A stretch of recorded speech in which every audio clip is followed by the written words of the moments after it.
विभिन्न अध्ययनों के अनुसार कम से कम 30 मिनट तक व्यायाम व्यक्ति के लिए फ़ायदेमंद हो सकता है।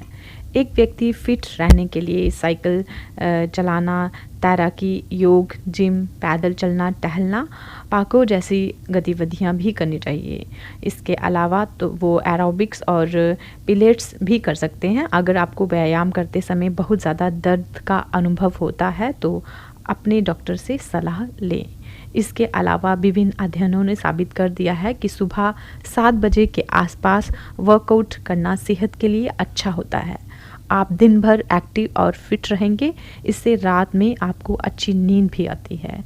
शारीरिक फिटनेस जो है वो किस प्रकार की है? शरीर को फिट रखने के लिए रोज़ाना एक्सरसाइज आपके लिए बेहतरीन विकल्प है। अगर आप रोज़ाना एक्सरसाइज करते हैं तो आपके शरीर को कई प्रकार के लाभ पहुंचते हैं।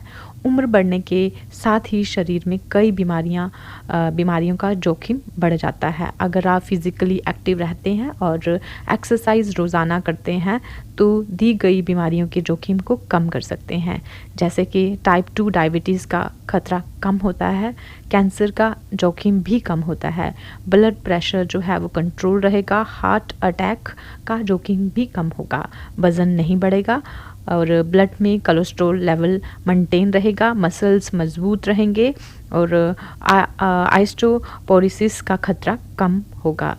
बेहतर शारीरिक फ़िटनेस के लिए हमें क्या करना चाहिए? आप बेहतर शारीरिक फ़िटनेस और हेल्थ के लिए योग के साथ ही रोज़ाना एक्सरसाइज भी कर सकते हैं।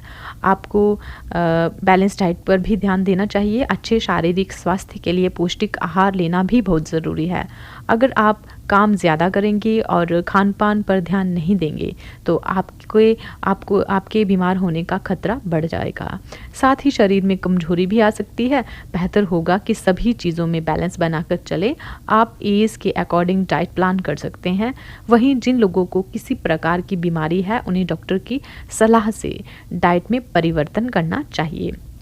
आप इस संबंध में अधिक जानकारी प्राप्त करने के लिए एक्सपर्ट से बात ज़रूर करें। आप फिट रहने के लिए वॉकिंग, रनिंग, स्विमिंग आदि का भी सहारा जो है वो ले सकते हैं।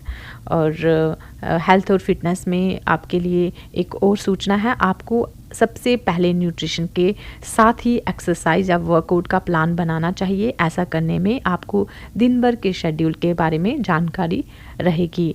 एक्सपर्ट्स की राय लेकर प्लान बनाएं और उसे फॉलो भी करें।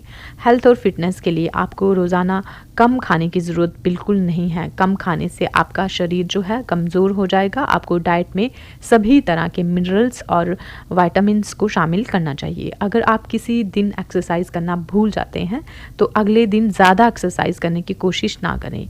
बिना डॉक्टर की सलाह के आपको सप्लीमेंट लेने से बचना चाहिए। अक्सर लोग अधिक मात्रा में सप्लीमेंट ले लेते हैं और उनके शरीर में साइड इफ़ेक्ट्स दिखने लगते हैं। आपको ऐसे कामों से बचना चाहिए। अगर आपको किसी प्रकार की बीमारी है तो एक्सरसाइज करने से पहले डॉक्टर से सावधानियों के बारे में जानकारी लें।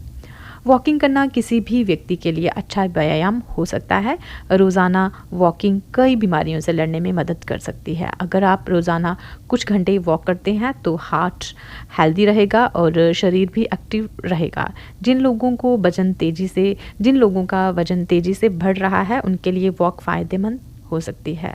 दोस्तों, रोज़ाना रनिंग करने से डाइजेशन बेहतर होता है, साथ ही कोलेस्ट्रॉल भी कम होता है।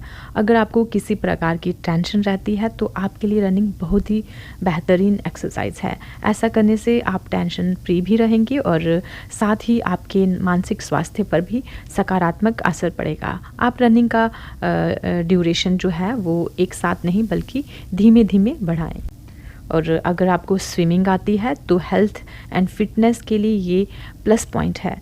स्विमिंग के दौरान शरीर के सभी अंग शामिल होते हैं और 30 मिनट की स्विमिंग आपके शरीर को फिट रखने में मदद कर सकती है। ये ज़रूरी नहीं कि आप रोज़ाना स्विमिंग करें। अगर आप हफ्ते में 3 से 4 बार स्विमिंग करते हैं तो आपके शरीर को बहुत से फ़ायदे पहुंच सकते हैं।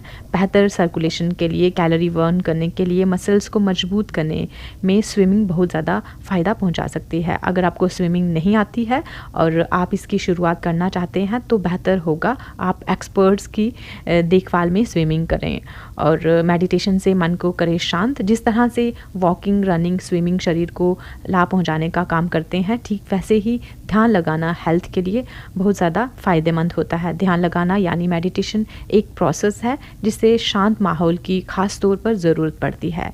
मेडिटेशन करने के लिए आपको खाली पेट रहना चाहिए, धीरे धीरे गहरी सांस लेना और फिर सांस को बाहर निकालना मेडिटेशन की प्रक्रिया में शामिल है।